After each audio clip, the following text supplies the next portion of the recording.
നമസ്തേ. ഓം നമോ ഭഗവതേ വാസുദേവായ. സശങ്കചക്രം സകിരീടകുണ്ടലം സപീതവസ്ത്രം സരസീരുഗേക്ഷണം സഹാരവക്ഷസ്ഥല കൗസ്തുഭശ്രിയം നമാമി വിഷ്ണും ശിരസാ ചതുർഭുജം. കൃഷ്ണ കൃഷ്ണ ഹരേ. ഭഗവാൻ ശ്രീകൃഷ്ണൻ്റെ ആ ജന്മാഷ്ടമി വരുന്നതിന് മുമ്പ് നമുക്ക് അതുപോലെ ഒരു മഹത്തായ ദിനം ഭഗവാൻ സമ്മാനിച്ചിട്ടുണ്ട്, തിരുവോണം. ആ തിരുവോണ ദിവസത്തെക്കുറിച്ച്, അതിൻ്റെ പ്രാദുർഭാവത്തെക്കുറിച്ചും മഹാത്മ്യത്തെക്കുറിച്ചും നമുക്കൊന്ന് ചെറുതായിട്ട് ചിന്തിക്കാം. വലുതായിട്ട് തുടർന്ന് വരുന്ന ദിവസങ്ങളിൽ പറയണമെന്ന് എനിക്ക് ആഗ്രഹമുണ്ട്. ഭഗവാനെ വളരെ എന്തോ ഒരു ക്രൂരകൃത്യം ചെയ്തെന്ന് പറഞ്ഞ പോലെ ദുർവ്യാഖ്യാനം ചെയ്യുന്ന ആളുകളുണ്ട് നമ്മുടെ ഇടയിൽ. അതായത് കഥ അറിയാതെ ആട്ടം കാണുന്നവർ. മഹാബലി എന്ന് പറയുന്ന ഒരു വലിയ ചക്രവർത്തിയെ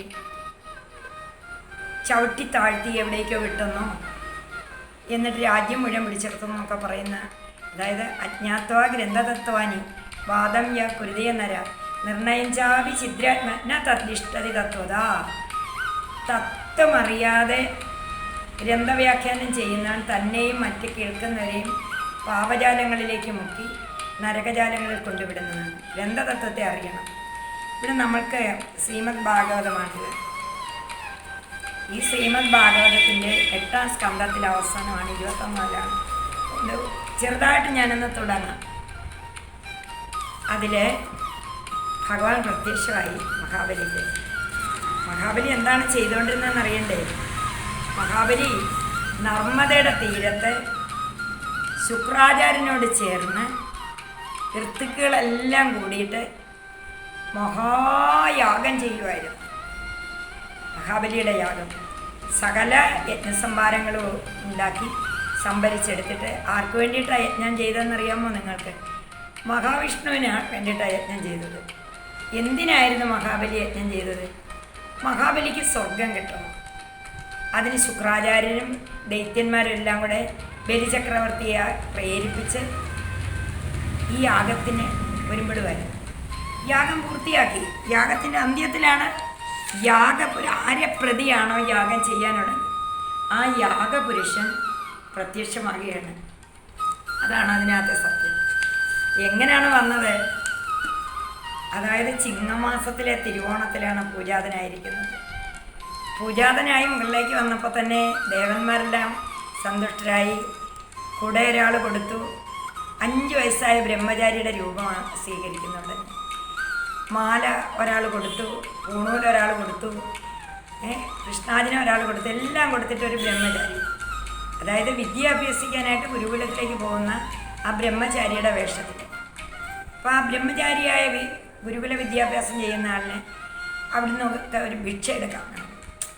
അപ്പോൾ അങ്ങനെ ആ തൃപ്പാദങ്ങൾ വെച്ച് ബലിയുടെ യാഗശാലയിലേക്ക് വരികയാണ്. ഇവിടെയല്ല, നർമ്മദാ തീരത്ത്. ഈ ഭാഗവതം 8ാം അധ്യായത്തിൽ വ്യക്തമായിട്ട് അത് പറയുന്നുണ്ട്. കേരളത്തിലല്ല മഹാബലി യാഗം ചെയ്ത് നർമ്മദയുടെ തീരത്താണ്. നർമ്മദയിൽ അവിടെ വലിയ യാഗം ചെയ്ത യാഗക്കുണ്ടോട് അധികം കണ്ടിട്ടുണ്ട്. കഥ അവിടെയല്ല, ആ യാഗശാലയിലേക്ക് എത്തി. യാഗശാലയുടെ ആ പ്രവേശന കവാടത്തിൽ ബ്രഹ്മചാരി നിൽക്കുകയാണ്. അങ്ങനെ ഓലക്കുടയൊക്കെ വെച്ച് ചിരിച്ച് രുദ്രാക്ഷമാലയൊക്കെ ധരിച്ച് കുത്തി കൊടുത്ത് അങ്ങനെ നിന്ന് ചിരിക്കുകയാണ്, അനുഗ്രഹിക്കുകയാണ്. ബലിയെ കണ്ടു, ബലിയും കണ്ടു. യജ്ഞയജമാനൻ എപ്പോഴും ആ യജ്ഞശാലയുടെ മുന്നിൽ ഇരിക്കുകയല്ലേ, ഇങ്ങനെ ആ ഹോമകുണ്ടത്തിനടുത്ത്. ബലി ഓടിച്ചെന്നു.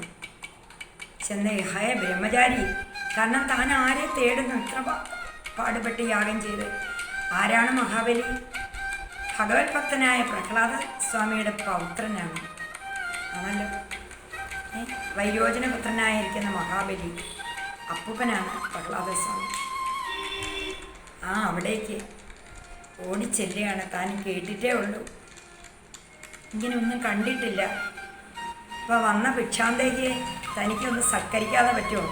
അങ്ങനെയുണ്ട്. ഒരു യജ്ഞം നടക്കുമ്പോൾ ദേവി ഭാഗവത യജ്ഞമാണെങ്കിലും വേദയജ്ഞമാണെങ്കിലും യജ്ഞശാലയിൽ ആര് വരുന്നോ അവർക്ക് സംഭാവനകളൊക്കെ കൊടുക്കണം. ദേവി മഹായജ്ഞത്തിലാണെങ്കിൽ ദേവി തന്നെയാണ് വരുന്നത്. ശ്രീകൃഷ്ണ ഭഗവാന്റെ യജ്ഞത്തിലാണെങ്കിൽ സപ്താഹയജ്ഞത്തിലാണ് ഭഗവാൻ തന്നെ വരുന്നത്. വരുന്ന ബ്രഹ്മചാരികളോ ഭിക്ഷാന്തേഹികളോ അതിഥികളോ ആരാണെങ്കിലും അവർക്ക് ദാനം കൊടുക്കണം. അത് യജ്ഞം നടത്തുന്ന ആളിൻ്റെ ചുമതലയാണ്. മഹാബലി കണ്ടിട്ടും മതി വരുന്നില്ല കുഞ്ഞിനെ. നോക്കി നിന്നുപോയി. എൻ്റെ ജീവിതത്തിൽ ഇന്ന് വരെ ഞാൻ ഇതുപോലെ ഒന്നും കണ്ടിട്ടില്ലല്ലോ. ബ്രഹ്മചാരി അവിടുന്ന് ആരാണ്? ഞാനൊരു ബ്രഹ്മചാരിയാണ് മഹാത്മൻ. അങ്ങയുടെ യജ്ഞശാലയിൽ ഒരുപാട് ദാനധർമ്മങ്ങൾ ഉണ്ടെന്ന് കേട്ടു. എനിക്ക് ഒരു ചെറിയ ആവശ്യമുണ്ട്. പറയൂ, അങ്ങേക്ക് എന്താണ് ആവശ്യം? അങ്ങേക്ക് എന്ത് വേണമെങ്കിലും തരാൻ തയ്യാറായിട്ടല്ലേ അടിയൻ നിൽക്കുന്നത്. ശുക്രാചാര്യരെ നോക്കിയില്ല, ഋത്തുക്കളെ നോക്കിയില്ല, ആരെയും നോക്കിയില്ല. അതാണ് ഭഗവാന്റെ ആകർഷണം. പെട്ടെന്ന് ആ ജീവാത്മാവും പരമാത്മാവും തമ്മിൽ ആകർഷിക്കപ്പെടുകയാണ്. അവിടെ മൂന്നാമതൊരാൾക്ക് സ്ഥാനമില്ല. ഭഗവാനും ഭക്തനും മാത്രമേ ഉള്ളൂ. ബലിയുടെ വിടർന്ന മുഖം സന്തോഷത്താൽ ഉണർന്നു. എൻ്റെ നിന്ന് ദാനം പരിഹരിക്കാൻ ഈശ്വരൻ തന്നെ വന്നിരിക്കുന്നതാണോ എന്ന് വിചാരിച്ചു. പറയുകയും ചെയ്തു, ശരി ബ്രഹ്മൻ, അവിടത്തേക്ക് എന്താ വേണ്ടത്? അതോ എനിക്ക് ചോദിക്കുന്ന തരുമോ? ആ കൊഞ്ചലോടെ ഭഗവാന്റെ മായയാണ്. വിഷ്ണുമായ ജയിക്കാൻ ആർക്കും പറ്റില്ല. ആ ഭഗവാന്റെ മായയാണ്. എനിക്ക് ചോദിക്കുന്ന എന്തും തരുമോ മഹാത്മൻ? എന്തും തരും. എന്നാൽ എനിക്ക് ഇരുന്ന് തപസ് ചെയ്യാൻ ഒരു സ്ഥലമില്ല. എനിക്കൊരു 3 അടി മണ്ണ് എൻ്റെ കാലുകൊണ്ട് അളന്നെടുക്കുന്നു. വേറെ ആരും അളന്ന് തരുമോ? ഒന്നും വേണ്ട. ഇത്രയും വലിയ യാഗശാലയിൽ വന്ന് 3 ലോകങ്ങളും ഭരിക്കുന്ന ചക്രവർത്തിയായ ദൈത്യ ചക്രവർത്തിയായ ബലിയോട് ഇതാണോ ചോദിക്കാനുള്ളത്? ഇതിന് വലിയ കാര്യമൊക്കെ ചോദിക്കണ്ടേ? ഇത് ബാലിശ്യമായിപ്പോയില്ലേ മഹാത്മൻ? അങ്ങനെയൊന്നുമില്ല. എനിക്കിപ്പോൾ ഇതിനെ ആവശ്യമുള്ളൂ. ഞാൻ ഈ കുടയൊക്കെ ആയിട്ട് എവിടെയെങ്കിലും ചെന്നിരിക്കുമ്പോഴത്തേക്ക് അവിടുന്ന് പൊക്കുവോ എന്നെ. ഇത് നിൻ്റെ അല്ല എന്ന് പറയുകയാണ്. അങ്ങനെ ഞാൻ കുഴഞ്ഞു മഹാരാജാവേ. എനിക്കിനി സ്വന്തമായിട്ടൊരു 3 അടി. ആലോചിച്ച് നോക്കിയാൽ ഈ ഭഗവാന്റെ കള്ളത്തരം ത്രിലോകീകരക 3 ലോകങ്ങളുടെ അധിപനായ ഭഗവാൻ ഒരാളിനെ പറ്റിക്കണമെങ്കിൽ ശകലം നേരം മതി, അല്പസമയം മതി. ഈ ത്രിവിക്രമ സ്വഭാവം എന്ന് പറയുന്ന വക്രബുദ്ധിയോടുകൂടിയാണ് വന്നിരിക്കുന്നത്. തിരുവോണ നക്ഷത്രത്തിൽ ജനിക്കുന്നവരെല്ലാം വക്രബുദ്ധിയുള്ളവരാണെന്നാണ് പറയുന്നത്. വക്രബുദ്ധിയോടുകൂടിയാണ് ജനിച്ചു വന്നിരിക്കുന്നത്. പൊക്കവും കുറവല്ലേ പൊക്കത്തിനങ്ങൾ. ഇപ്പോൾ വന്നിട്ട് ഒന്നും ആലോചിച്ചില്ല. അങ്ങനെ നിർബന്ധമാണെങ്കിൽ അളന്നെടുത്തോ കുഞ്ഞെ. അപ്പോൾ കുഞ്ഞിൻ്റെ ഇഷ്ടമല്ലേ വരുന്നത്, എൻ്റെ ഇഷ്ടമല്ലല്ലോ. അങ്ങനെ ഈ വാക്ക് കൊടുത്തു, സത്യം ചെയ്ത് വാക്ക് കൊടുത്ത് ആ ജലപാത്രം എടുത്ത് നീര് വീഴ്ത്താൻ തുടങ്ങിയ ഉടനെ ശുക്രാചാര്യ ഓടിയെത്തി. അരുതേ നിൻ്റെ സർവൈശ്വര്യങ്ങളും ഹരിച്ചു കൊണ്ടുപോകാനായിട്ട് യജ്ഞത്തിൽ ആരെയാണോ നമ്മൾ വിളിച്ചിരിക്കുന്നത്? ഭഗവാൻ എത്തിയിരിക്കുകയാണ്, മഹാവിഷ്ണു. എൻ്റെ കുഞ്ഞെ നീ ഇത് കൊടുക്കരുത്. കൊടുത്തു കഴിഞ്ഞാൽ നമ്മുടെ ദൈത്യന്മാരെ നിഷ്ക്രിയരായി പോകും, നമുക്കിനി ഒന്നും ഇല്ലാതായി പോകും. ഇല്ല ഗുരുവേ, വാക്കാണ് സത്യം, സത്യമാണ് ദൈവം. എൻ്റെ മുമ്പിൽ ദൈവം തന്നെയാണ് വന്നിരിക്കുന്നതെന്ന് ഞാൻ വിശ്വസിക്കുന്നു ഗുരുവേ. ഇപ്പോൾ ഗുരുദേവൻ പറഞ്ഞിട്ട്, ശുക്രാചാര്യ പറഞ്ഞിട്ട് ഒരു മാർഗവും ഇല്ല, പിന്തിരിപ്പിക്കാൻ പറ്റില്ല. ജലപാത്രത്തിൻ്റെ ഓവിൽ കയറിയിരുന്നെന്നാണ് പറയുന്നത്. ജലം വീഴ്ത്തു, നീര് വീഴ്ത്തു എന്ന് പറഞ്ഞ് തിരക്ക് കൂട്ടുകയാണ്. മുഹൂർത്തമുണ്ട്. അതായത് ഭഗവാൻ പ്രത്യക്ഷമായി ഭഗവാന് ബലിയിൽ നിന്ന് ലോകം തിരിച്ചു പിടിക്കാനുള്ള മുഹൂർത്തമുണ്ട്. അഭിജിത്ത് മുഹൂർത്തം എന്നാണ് പറയുന്നത്. സുദർശനമേന്തി മുഹൂർത്തം ഭഗവാന്റെ. ആ മുഹൂർത്തത്തിന് ഭയങ്കര ശക്തിയാണ്. ഭഗവാൻ അപ്പം സുദർശന ചക്രമായിട്ട് ആ തൽപ്പത്തിൽ നിന്ന് എഴുന്നേക്കുമെന്നാണ് പറയുന്നത്. അനന്തതൽപ്പത്തിൽ നിന്ന് എന്നും ഉണ്ട് അഭിജിത്ത് മുഹൂർത്തം. 11:50 കഴിഞ്ഞിട്ട് അഭിജിത്ത് മുഹൂർത്തമാണ്. ഭയങ്കര ശക്തമാണ് ആ ടൈമിന്. നമ്മൾ പല കാര്യങ്ങളും പണ്ഡിതന്മാർ ചെയ്യാൻ പറയുന്ന അപ്പോഴാണ്. ആ മുഹൂർത്തം എടുക്കുകയാണ്. കൊടുത്ത് നീര് വീഴ്ത്താതിരിക്കാൻ പറ്റില്ലല്ലോ. എന്തായാലും തടസ്സപ്പെട്ടിട്ട് നീര് വീഴ്ത്തി. ശുക്രാചാര്യരുടെ ഒരു നേത്രം പൊട്ടിപ്പോയെന്നാണ് പറയുന്നത്.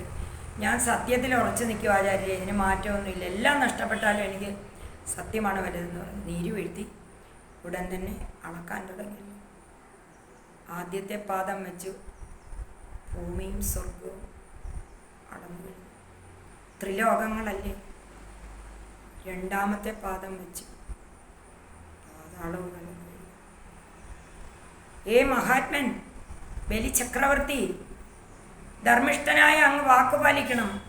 3ാമത്തെ പാദം ഞാൻ എവിടെ വെക്കണം?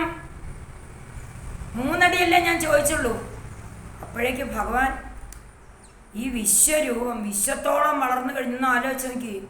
ഭഗവാന്റെ ഒരു പാദം 2 ലോകങ്ങളും അളക്കണമെങ്കിൽ എത്രത്തോളം വലുതായി കാണും. ചെറിയതായിട്ട് വന്ന വാമനമൂർത്തി വലിയ ആളായിട്ടങ്ങ് മാറി.